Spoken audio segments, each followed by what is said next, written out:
I'm glad to see our three kings, and I was boasting I'm not going to cry. Because I'm really dancing now. Aunties don't cry.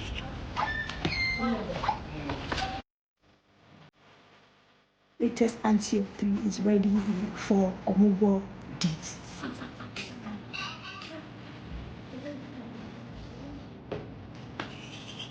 Oh, baby, oh, baby, no. No, just no. I will stay. You know I will stay. There we go.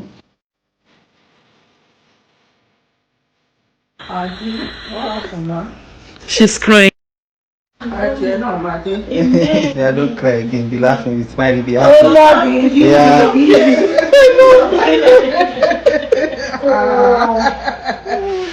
Oh my God. I wish I could like was around to laugh. You had the fair share. I didn't cry. Why did you? Peace be unto this household. Mommy, you are. Am I better? Don't stress yourself. Don't stress yourself. Don't stress yourself too much. Bele.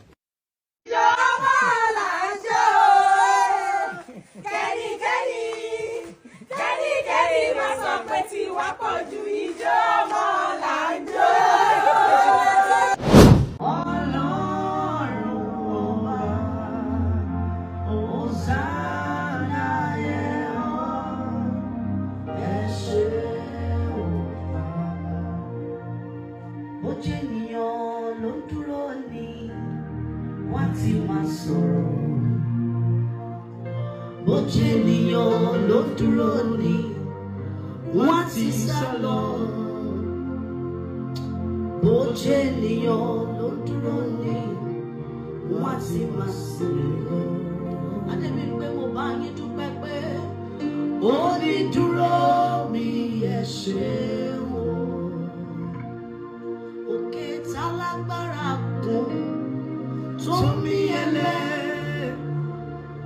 Òkè tálágbára gùn tó mí ẹlẹ́. Ọlọ́run dúpẹ́ òun lé ní ọmọ rẹ̀ gùn tó fàyọ̀ wá dúpẹ́. Ó ṣe o òkè tálágbára gùn tó mí ẹlẹ́. Ìdílé Lateef Adédìméjì ló gbọ́ pé ìwà ká ọmọdé Ọlọ́run. Thank you, Jesus. Salt and pepper ló ní wá kí olóore. Pé wọ́n rò pé ó pẹ́ dé. Àṣé níṣe ló tètè dé. Ẹ ló yẹ ọ́ bàbá olóore. Ìyókò yẹ ọ́ Ọlọ́run ọba. Hosanna yẹ ọ́ ẹ ṣé o. Bojeniyan ló dúró ní wọ́n ti máa sọ̀rọ̀. Bojeniyan ló dúró ní wọ́n ti sá lọ. Bojeniyan ló dúró ní wọ́n ti máa sìn lọ. Adébí pé mo bá yín dúpẹ́ pé onídúró mi ẹ ṣeun. Òkè tálágbára gùn tó mí ẹlẹ́. Òkè tálágbára gùn tó mí ẹlẹ́. Ọlọ́run dúpẹ́ òun lé ní ọmọ rẹ̀ gùn tó fàyọ̀ wá dúpẹ́. Ó ṣe o òkè tálágbára gùn tó mí ẹlẹ́. Ìdílé Lateef Adédìméjì ló gbọ́ pé ìwà ká ọmọdé Ọlọ́run. Thank you, Jesus. Salt and pepper ló ní wá kí olóore. Pé wọ́n rò pé ó pẹ́ dé. Àṣé níṣe ló tètè dé. Mo bí bí ayé rò pé ó ti pẹ́ jù. Àṣé níṣe ló tètè dé. Wọ́n ní ayé rẹ̀ pẹ́. Wọ́n ní ìgbéyàwó rẹ̀ pẹ́. Wọ́n lọ́mọ bíbí mi pẹ́.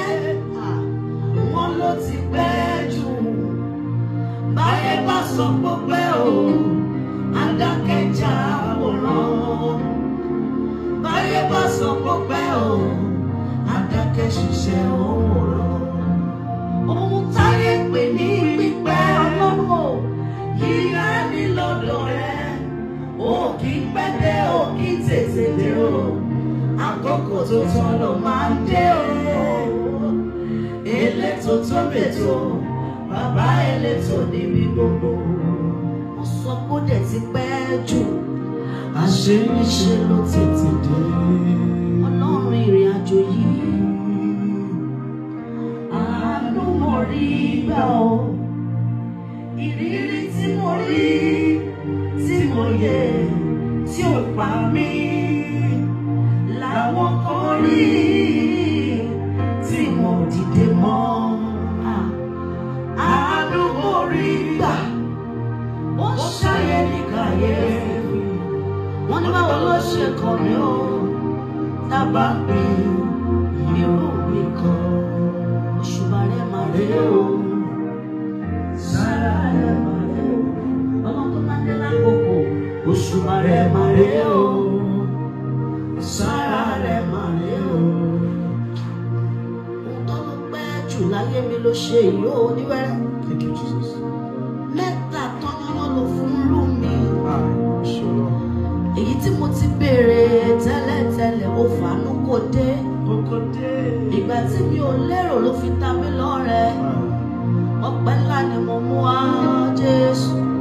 Mo là kọjá mo dẹ̀ rí mo bí iye. Mo láyọ̀ mo tún rọ́mọ gbẹ́jọ́. Ọpẹ́ mẹ́ta lèmi yóò ṣe. Ọpẹ́ mẹ́ta lèmi yóò ṣe. Ọpẹ́ mẹ́ta lèmi yóò ṣe. Mo rù láyọ̀, mo sọ láyọ̀, mo tún rọ́mọ gbẹ́jọ́. Ọpẹ́ mẹ́ta lèmi yóò ṣe. Ẹ ṣé àyè ọpẹ́ yọ. Ẹ ṣé àyè ọpẹ́ yọ. Ẹ ṣé àyè ọpẹ́ yọ. After all you've been through, ayé ọpẹ́ padà yọ.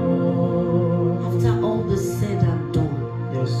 truly, God does not come late. He came timely.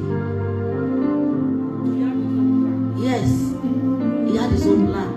He had his own ways of doing his things, and he came when we least expected. Ọlọ́run ṣe.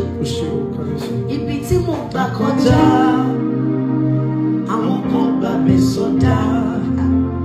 Oúnjẹ tó mára mi dán, àwọn kan jẹ ẹ̀mí bọ́. Gbogbo tó jẹ́ bàbàrà fún wọn. Ó ṣe bẹ́ẹ̀ ó fi ṣara Fẹ́mi Adébímpé.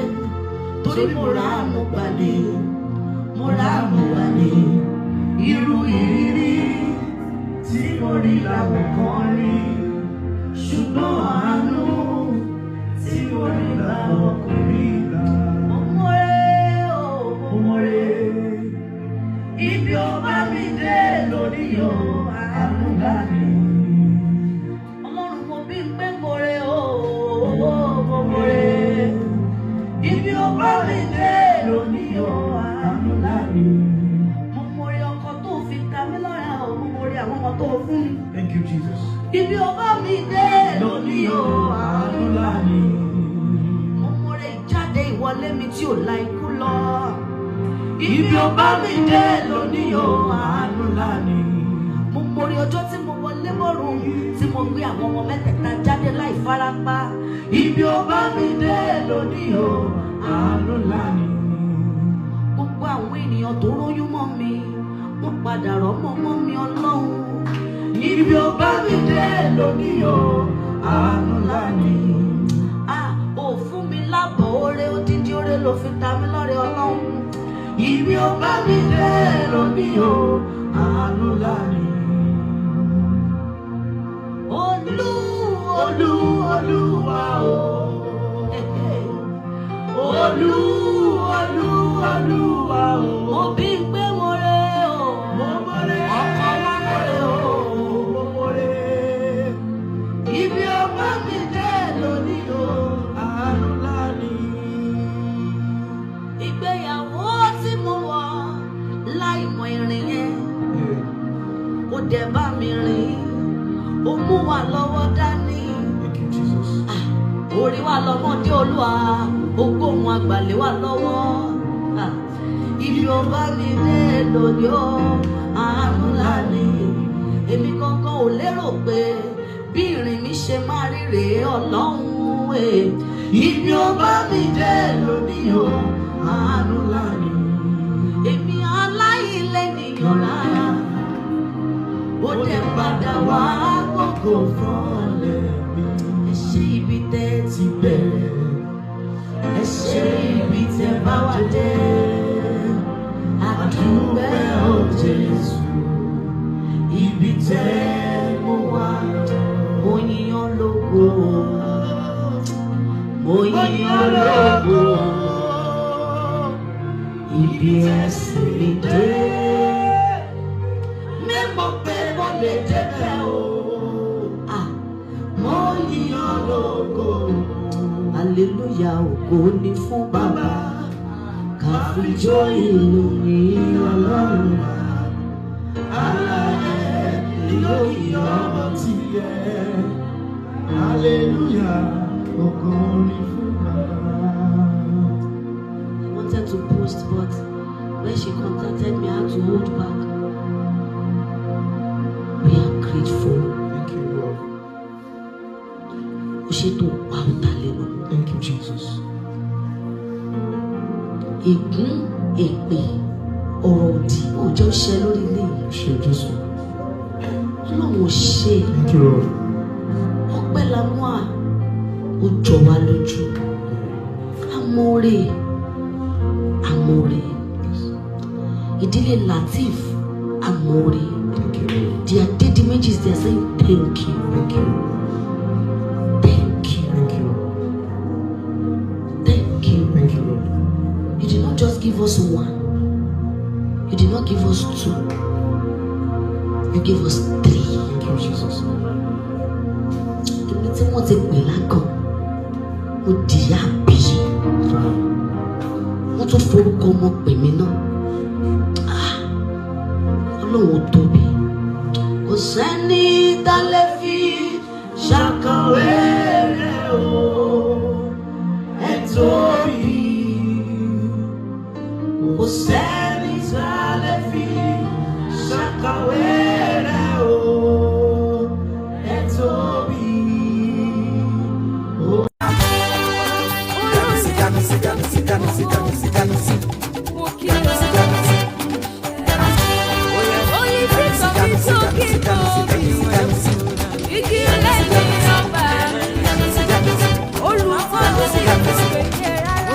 Ọ̀rọ̀ Olúwa ló wọlé tọ̀ mí o.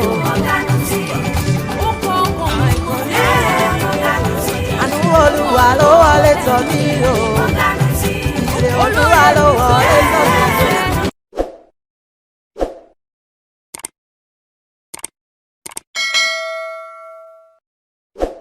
ọ̀tẹ̀ ló ń jẹ́ ìlú ń pè ọ́ kò sẹ́ni tí ò lórúkọ tiẹ̀ àti wípé ọmọ kì í gọ̀ títí sẹ́ẹ̀ kó gbàgbé orúkọ ara rẹ̀. ààfin tèmi ò nílò ìdánimọ̀ lọ́jà tó bá dọ́jà báyìí wọ́n á mọ̀ kó dọ́jà ni. èmi tí ń tòótọ́ Samuel Owóyẹmí fẹ́lẹ́fẹ́lẹ́ láyé lórúkọ mi, fẹ́lẹ́ ní gbogbo èèyàn mọ̀ mí sí. èmi náà kọ́, Ọlọ́run ọba òkè ló fún mi ṣe ní gbogbo ìgbà.